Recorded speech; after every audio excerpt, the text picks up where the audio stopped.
제가 학생부를 마치고 처음으로 성인이 되어서 주일 첫 예배 청년으로 참석했는데, 그때 제가 다녔던 고향교회 담임 목사님이 설교를 쭉 하시다가 갑자기 안타까운 얼굴로 결연한 표정으로 이렇게 말씀하셨습니다. 도대체 그 딸은, 그 자매는 예수님을 어떻게 알았기에 하면서 안타까운 표정으로 이 말씀을 하셨습니다. 그 전주에 어떤 일이 있었던 거죠? 중학교 때도 임원을 하고 고등학교 때도 열심히 교회를 나왔던 한 학생이 고3이 끝나자마자 이제는 교회에 안 나오게 된 거예요. 그 이유를 제가 알기 때문에 목사님이랑 토요일 날 이야기하다가 물어보셔서 말씀을 드렸어요. 그동안에 교회에서만 있어서 다른 종교에 대해서는 잘 몰랐습니다.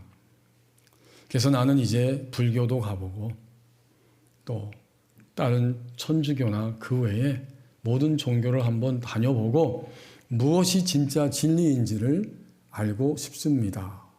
이렇게 말하고 떠난 거예요.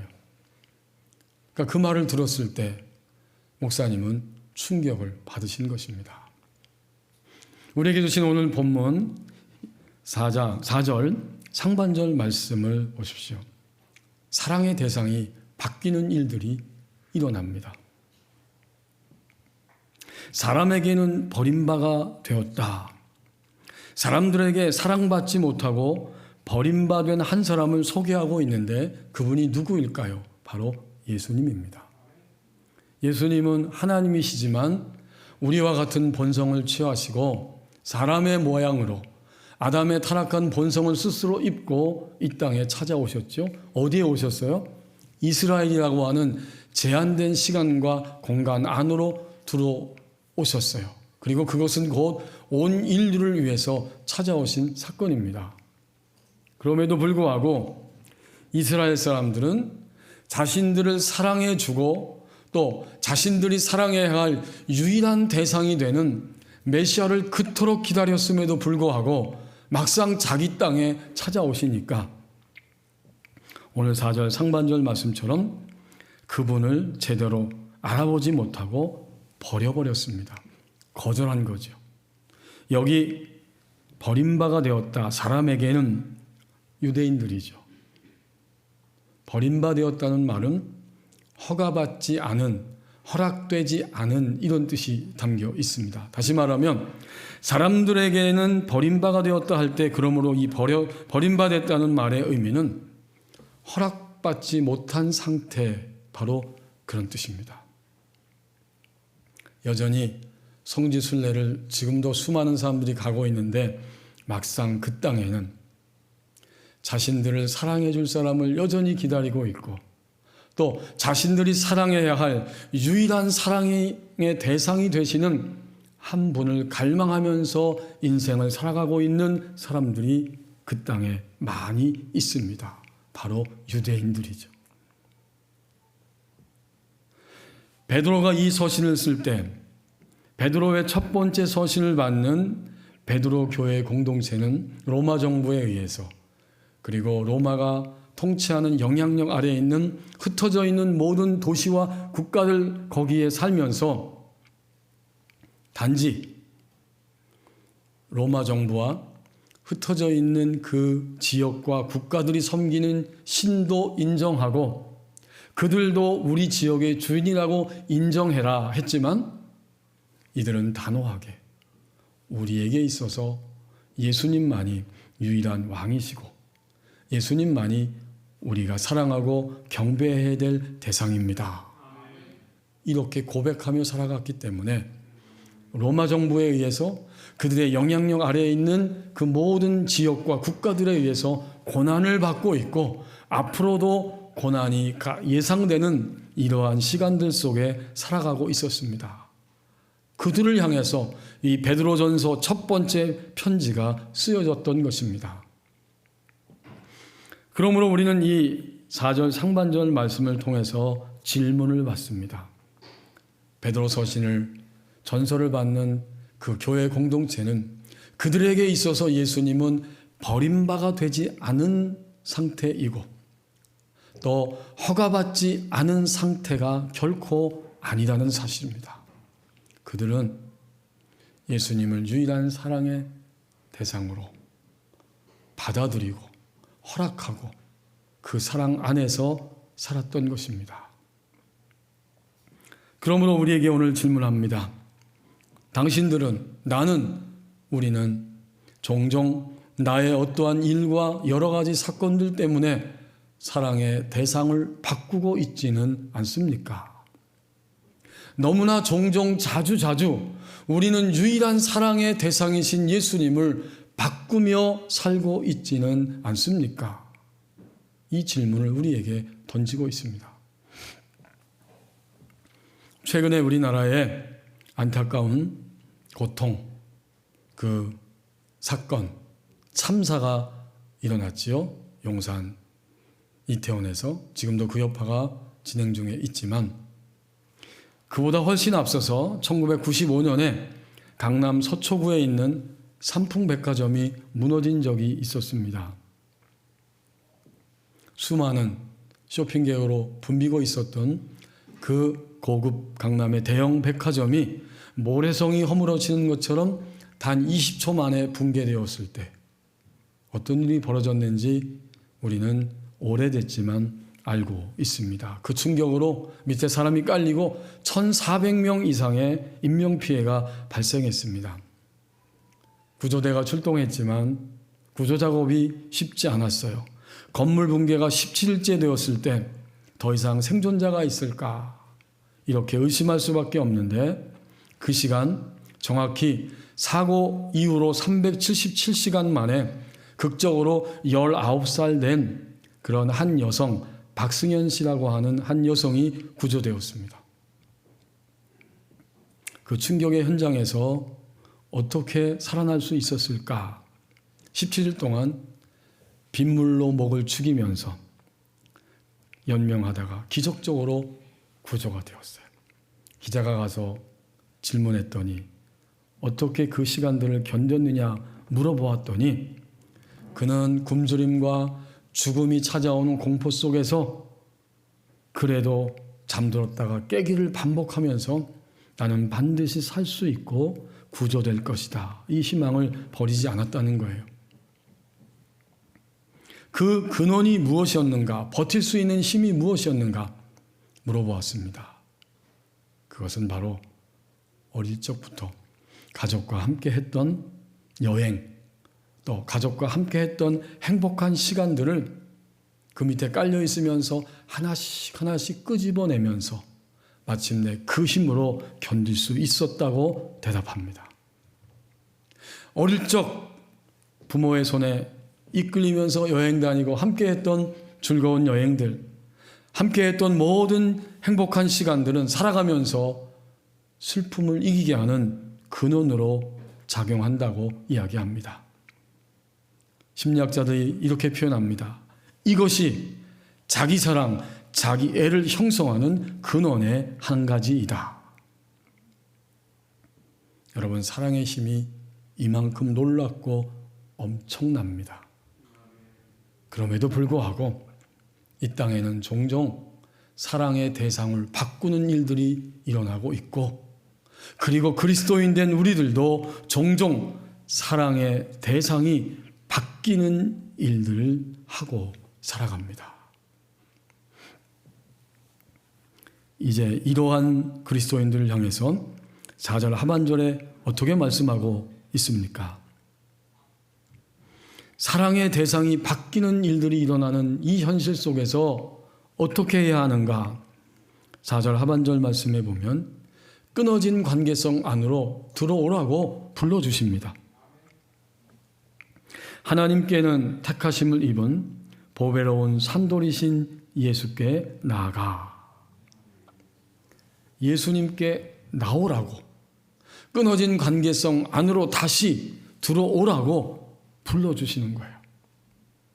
이 베드로 서신을 받는 공동체는 결코 주님을 외면하고 사랑의 대상에서 제외시키지는 않았지만 고난이 점점 지속되고 시간이 흘러가면서 행여나 사랑의 대상을 바꾸는 일들이 일어날 수 있고 점점 손에 힘이 빠져서 사랑의 대상을 희미하게 생각하고 놓쳐버릴 수 있기 때문에 하나님은 베드로의 마음을 감동시키시고 오늘 예배하는 우리 모두를 위해서 다시 한번 이 서신을 기록하게 하십니다.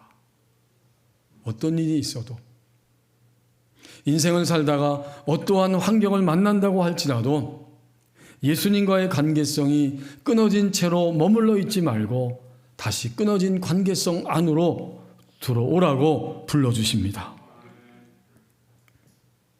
그러면서 여기 예수님을 어떻게 소개하고 있습니까? 보배로운 산돌이라고 소개합니다. 하나님께 택함을 받아서 인간에게 생명을 줄 수 있는 아주 소중한 보배로운 산돌이신 예수께 나아가. 산돌은 글자 그대로 살아있는 돌, 생명을 주는 돌, 생명수의 반석인데 이것은 고린도전서 10장 3절 4절 말씀에서 연결되어서 우리에게 설명해 주고 있습니다. 그것을 한번 보십시오.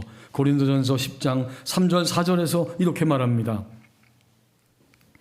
다 같은 신령한 음식을 먹으며 다 같은 신령한 음료를 마셨으니 이는 그들을 따르는 신령한 반석으로부터 마셨음에 그 반석은 곧 그리스도시니라.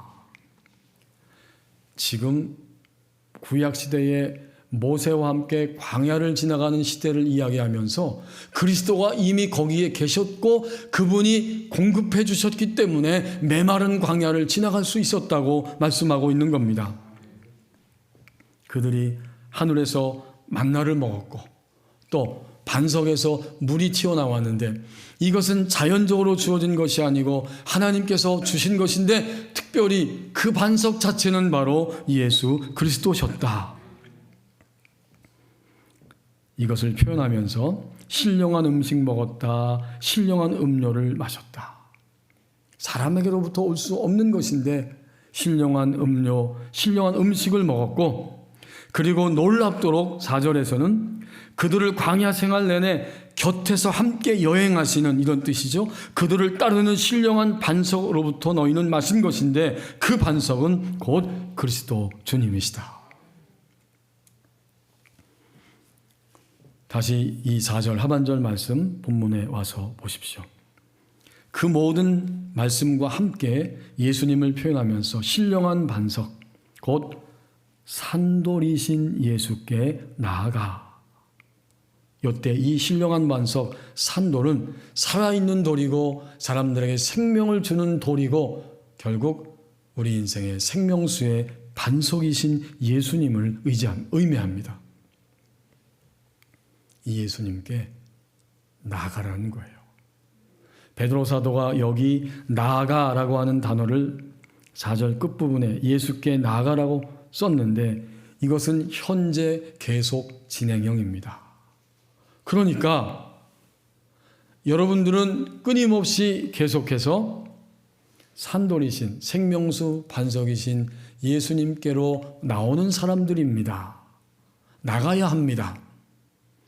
주님과의 관계성이 희미해지고 멀어진 상태에 있지 말고 손을 뻗으면 바로 닿을 수 있을 만큼 밀접한 관계성을 가지고 여러분의 인생을 진행해야 합니다. 이렇게 권면하며 가르쳐주고 있어요. 쉽게 번역한 새번역 성경은 이 4절 전체를 이렇게 번역하고 있습니다. 주님께 나아오십시오. 그는 사람들에게는 버림을 받으셨으나 하나님께는 택하심을 받은 살아있는 귀한 돌입니다. 죽어있는 돌이 아니고 지금도 우리 신자의 인생을 든든하게 모든 사람의 인생을 든든하게 세우고 받쳐줄 수 있는 살아있는 귀한 돌입니다. 베드로 서신을 받는 이 베드로 공동체가 로마의 박해 아래서 멸시와 적대적인 고난 속에 있었다고 하면 그리고 그것 때문에 주님과의 관계성이 희미해지고 끊어지기 쉬운 도전 앞에 서 있다고 하면 21세기를 살아가는 우리에게 있어서 주님과의 관계성을 끊어내도록, 그 관계성을 안에서 살아가지 못하도록 우리를 어렵고 압박하는 힘들은 도대체 무엇입니까? 예배하는 이 아침, 오늘 내가 주님과의 관계성이 희미해지고 멀어지고 그것을 확신하지 못하도록 나를 압박하는 그 힘은 도대체 무엇이겠습니까? 우리 다 각자 개인적인 사정과 아픔들을 가지고 있지만 보편적으로 두 가지입니다. 주님과의 관계성 안으로 들어가지 못하도록 하는 것은 먼저는 염려입니다. 우리는 늘 염려 때문에 주님을 사랑하지 못하고 주님의 사랑보다 내 염려가 훨씬 큰 것을, 그 쓴맛을 보면서 살아갑니다. 주님의 사랑이 가장 위대하고 큰데 그것보단 내 염려가 훨씬 더 커요. 그리고 또 하나의 정체가 있다면 그것은 바로 나 자신의 타락성입니다. 여러분, 우리는 아직까지도 주님을 위해서 나 자신의 존재 전체를 드리지 못하고 살아가요. 이게 타락이에요. 우리 그리스도인들이 거짓말하고 도둑질하고 사기를 치고 이러한 타락은 결코 행하지 않을 것입니다. 그러나 성경이 말하는 타락은 아직도 주님께 나 자신의 인생 전부를 드리지 않고 사는 것이 타락입니다. 이러한 타락이 계속되다 보면 우리는 마침내 주님의 손을 놔버리고 주님과의 관계성이 끊어진 상태로 살아가게 되고, 그때 사랑의 관계성을 바꿔버리면서 바꾼 상태로 우리에게 주어진 시간들을 살아가게 됩니다. 다른 사람을 말할 것이 아니라 오늘 나는 나의 염려를 보고 나의 타락성을 봐야 합니다. 마땅히 주님은 우리의 유일한 사랑의 대상이시고 완전하신 사랑의 주님이심에도 불구하고 우리는 아직도 그분께 나를 다 드리지 못한 면을 가지고 살아갑니다. 이러한 우리들을 위해서 오늘 베드로전서 2장 4절 하반절에서 분명하게 권고하고 있습니다. 보배로운 산돌이신 예수께 나아가라. 끊어졌다면 끊어진 그 자리에서 다시 그분을 향해 나가는 것입니다. 그러면 된다는 거예요. 이게 얼마나 감사합니까? 끊어지는 일이 아무리 자주 반복된다고 할지라도 다시 일어나서 나가는 거예요. 진행형입니다. 그런 거로 우리는 내가 무엇 때문에 지금 주님과의 관계성이 희미하고 약해지고 끊어져 있는가, 그것을 살펴보게 되고 다시 일어나서 주님의 손을 붙잡을 수가 있습니다. 이렇게 주님의 손을 붙잡을 때에 주님은 우리에게 잘했다고 말씀하시고 어서 오라고 우리에게 말씀하시면서 우리를 불러주십니다. 당신은 누구를 의지해서 살아가고 있습니까? 이런 질문을 받고서 나는 사람들에게 누구를 믿기에 그렇게 당당해? 라는 질문을 받을 때 종종 이 질문을 받을 때마다 이렇게 대답했습니다. 나는 우주의 재벌 총수이신 하나님을 믿고 살아갔습니다. 지금은 목사님, 사모님이 되어서 목회를 하고 있는 잠실의 열방교회 김사라 사모님의 고백입니다. 주님을 혼자 믿고 가족들의 반대가 심했는데 신학교에 간다고 하니까 더더욱 반대가 심하고 너가 알아서 해. 결국 생활비와 등록금을 자신이 직접 벌면서 학교에 갈 수밖에 없었습니다. 새벽에 일어나서 신문 배달하고 또 아르바이트를 몇 가지 하면서 그것으로 등록금을 충당하며 그렇게 학교에 다니고 있었어요. 그러다 어느 날 너무 힘들어서 주님께 기도를 드렸대요. 제가 복음을 전하기 위해 순종해서 신학교에 왔는데 주님, 기왕이면 제가 복음을 전하면서 신학교 다닐 수 있게 해주세요 라고 기도했더니 얼마 지나지 않아 응답이 왔고 한 교회의 유치부 전도사님으로 섬길 수 있게 되었습니다. 그때 그 마음에 이런 생각이 들었대요. 나는 세상에 의지할 존재가 하나도 없었지만 하나님이 바로, 하나님 아버지가 바로 나의 백이다. 그 젊은 나이에 그런 생각이 들었대요. 신학교 다니면서. 교회에서 유치부를 섬기고 있는데 그 교회는 좀 교회가 컸던 모양이에요. 담임 목사님이 교육자가 오면 모든 교육자 집을 한번 부목사님들하고 신방을 한대요. 날짜를 정하고 이 김사라 신학생 집에, 교육전도사님 집에 신방을 오게 되었어요. 그 신방 마치고 이제 한 주간 지나서 교회 갔더니 그 교회 교육 담당 목사님이 이렇게 놀라운 이야기를 자신에게 했다고 합니다. 부목사님이 다가와서 김사라 전사님, 제가 전도사님께 사과드릴 일이 있습니다. 깜짝 놀랐대요. 아니, 나에게 목사님이 뭘 사과하실 게 있는가? 그분이 말합니다. 그 목사님이 사실 전도사님이 우리 교회 와서 몇 개월 안 됐지만 너무 자신만만하고 당당해서 난 전도사님 외모를 보면서 재벌집 딸인 줄 알았습니다. 그래서 전도사님 볼 때 조금 얄미웠습니다. 하지만 며칠 전에 신방 가서 다녀오고 보니까 그냥 평범한 집이었고 오히려 제가 지나치게 오해했다는 것을 잘 알게 되었습니다. 미안합니다. 그렇게 사과를 하더래요. 자신은 가진 것이 없고 하나님을 믿는 믿음밖에는 없었기 때문에 그렇게 살아가고 있었는데 다른 사람이 볼 때는 나를 그런 눈으로 보일 수도 있었겠다. 난 그래서 굽실거리지도 않았고 항상 당당하게 생활했는데 그것이 오해를 받을 수도 있었겠다. 이렇게 깨달았다고 이 김사라 사모님이 그 시대의 이야기를 들려주고 있습니다. 그리고 마지막 부분에서 이렇게 말합니다. 우주의 주인이신 하나님이 나의 배경이시니 나는 진짜 재벌 총수의 딸이 맞습니다.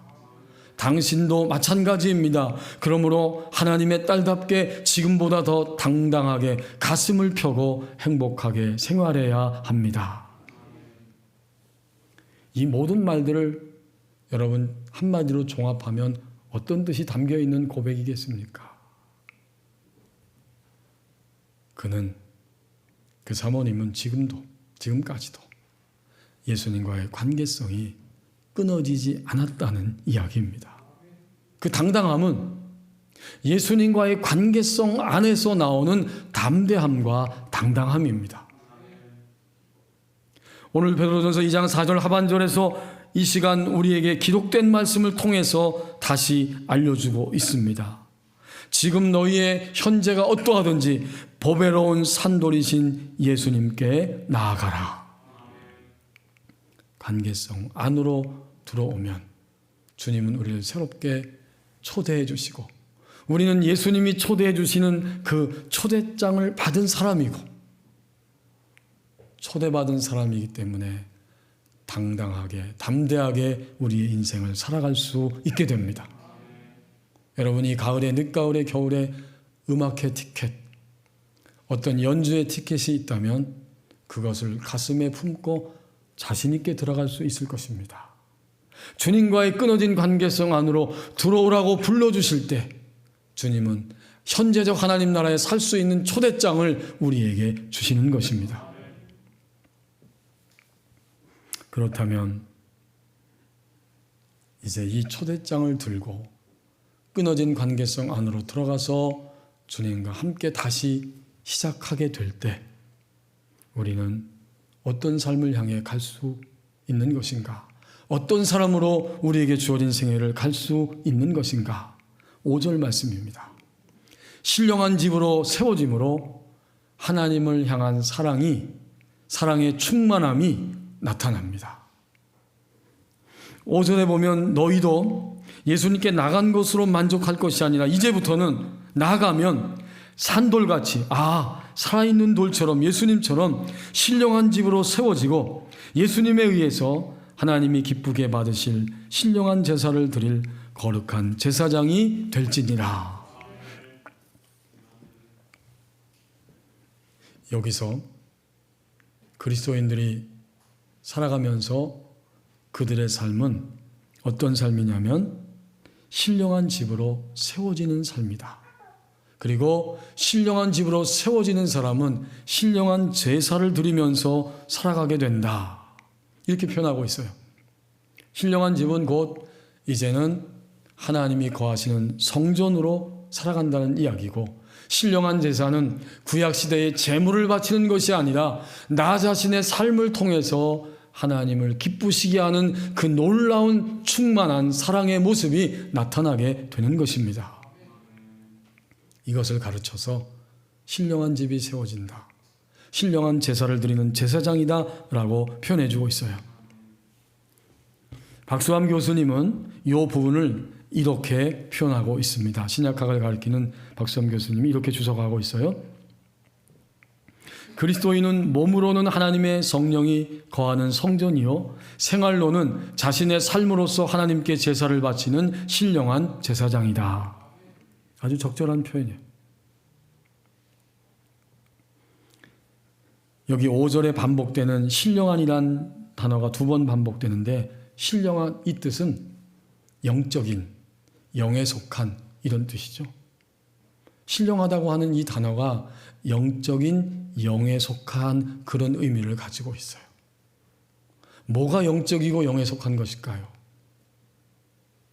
신령한 집이 세워지면 결국 영적인, 영에 속한 사람으로 살아가게 되는데, 그는 더 이상 자신의 지정의에 의해서 바라보고 판단하지 않고 그 지정의가 함께 있지만 점점 더 빠르게 하나님과 그분의 말씀을 통해서 자신을 보고 사물을 보고 세상을 바라보기 시작합니다. 그것이 바로 신령하다, 신령한 집이 세워졌다 할 때의 의미입니다. 이 신령한이라는 헬라어 단어 푸니마티카스라는 단어인데, 거기에는 2번째 뜻이 있어요. 이 푸니마티카스는 말씀에 상응하는, 말씀과 일치하는 이런 뜻이 담겨져 있습니다. 결국 하나입니다. 영적인, 영에 속한 그 사람은 누군가 하면 말씀에 일치하는, 말씀과 상응하고 말씀과 일치하는 삶을 살아가는 사람이 신령한 제사장, 신령한 집이 지어진 것이다. 그런 의미예요. 그러니까 5절을 우리가 다시 한번 단순하게 깨달을 수 있습니다. 주님을 믿고 끊어진 관계성 안으로 계속 들어가면 우리는 신령한 집이 세워지고 신령한 제사를 드리면서 우리의 인생을 살아가게 되는데, 점점 더 우리 개인에게 주시는 하나님의 말씀을 빨리빨리 알아듣게 되고, 그리고 점점 더 마음의 갈등이 점점 적어지고 사라지고 주님의 말씀을 향해 행동하고 움직이게 됩니다. 그때 우리는 신령한 집이 지어진 것이고, 신령한 제사를 지으면서, 제사를 드리면서 우리의 인생을 살아가게 됩니다. 그리고 그것은 어떤 결과를 가져올까요? 신령한 제사를 드리면서 살기 때문에 하나님을 향한 사랑의 충만함이 그의 생활 속에 나타납니다. 이제는 하나님을 사랑하는 거예요. 이제는 하나님만을 사랑의 대상으로 알아보고 언제든지 하나님만을 사랑하는 그것을 향해 움직이며 달려가기 시작합니다. 신령한 집, 신령한 제사장, 하나님을 향한 사랑의 충만함, 이것은 다 하나로 연결된 의미가 되어집니다.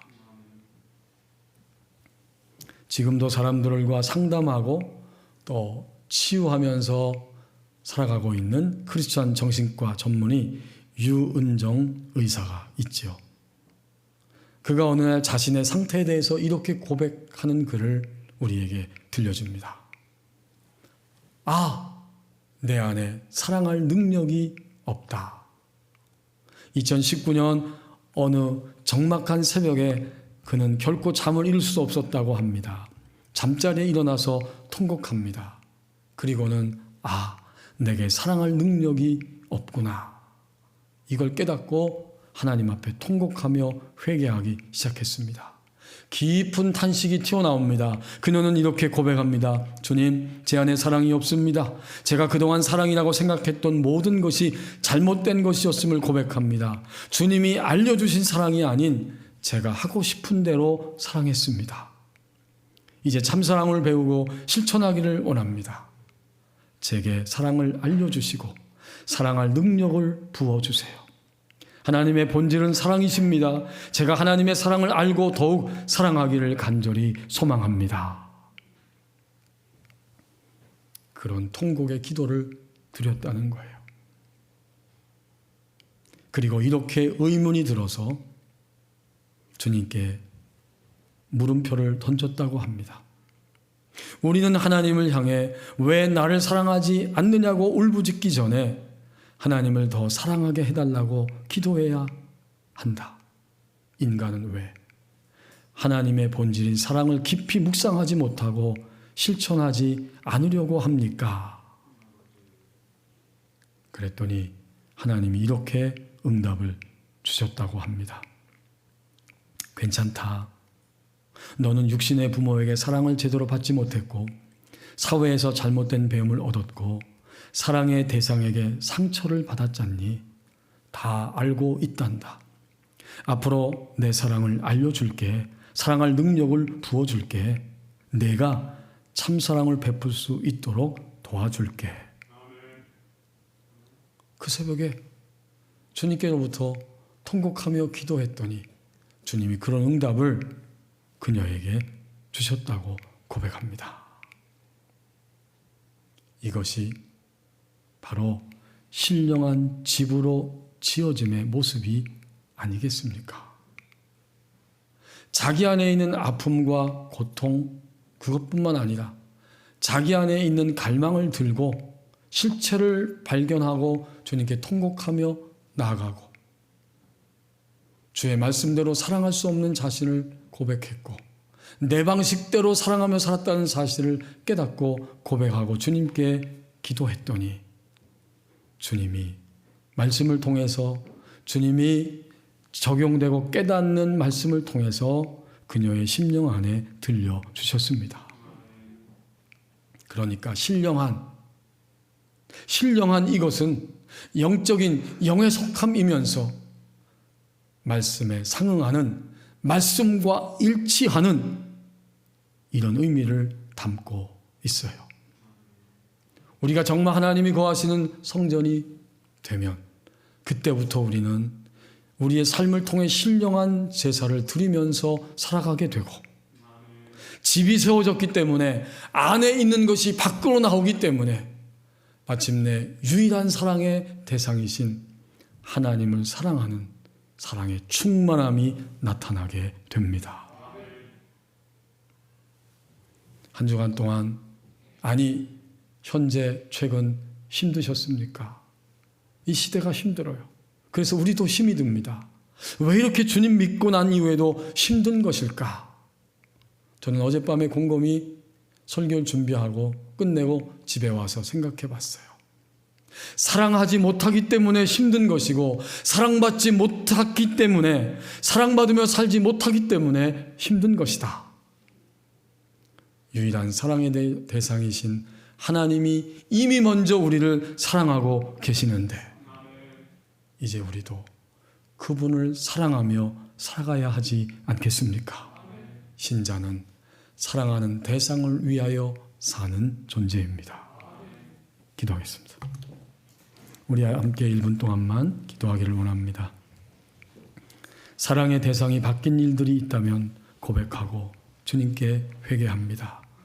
다시 불러주시는 끊어진 관계성 안으로 들어가야 하고 이제 신령한 집으로 세워져서 하나님을 향한 사랑의 충만함이 나타나기를 원합니다.